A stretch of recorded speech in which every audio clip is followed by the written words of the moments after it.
Hello friends, welcome to Subhada kitchen. நம்ம இன்றைக்கி என்ன ரெசிபி பார்க்க போகிறோம்னா, வேர்க்கடலை சட்னி எப்படி அரைக்கலாங்கிறத தான் பார்க்க போகிறோம். அதுக்கு தேவையான பொருட்கள் கொடுத்துருக்கேன்.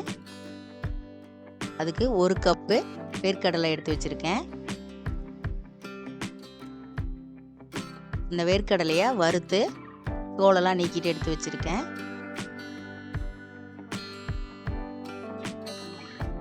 கொத்தமல்லி 1 டீஸ்பூன் எடுத்து வச்சுருக்கேன். கருவேப்பிலை தேவையான அளவு, அரை எலுமிச்சம்பழ அளவு புளி, 4 வரமிளகாய் எடுத்து வச்சுருக்கேன்.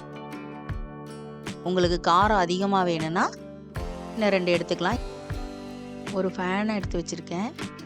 ஃபேனில் ஆயில் 1 டீஸ்பூன் சேர்த்துக்கிறேன். ஆயில் சூடான பிறகு நம்ம எடுத்து வச்சுருக்கிற கொத்தமல்லி சேர்த்துக்கலாம்.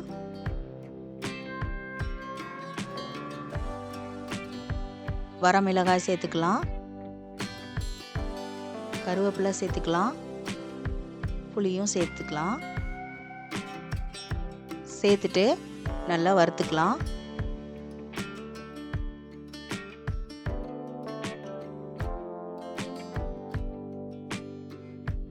வறுக்கிறப்ப கரிஞ்சிடக்கூடாது. லைட் ப்ரௌன் ஆனதுக்கப்புறம் நம்ம எடுத்துடணும்.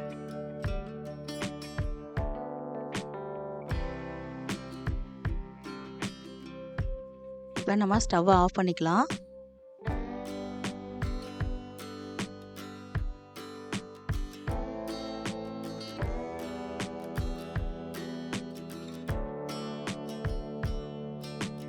ஒரு மிக்ஸி ஜார் எடுத்துட்டு அதில் நம்ம வறுத்த கடலைப்பருப்பு சேர்த்துக்கலாம்.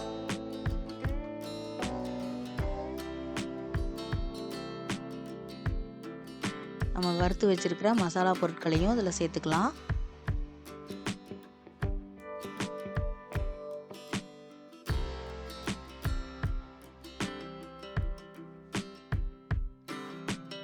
இப்போ உப்பு சேர்த்துக்கலாம்.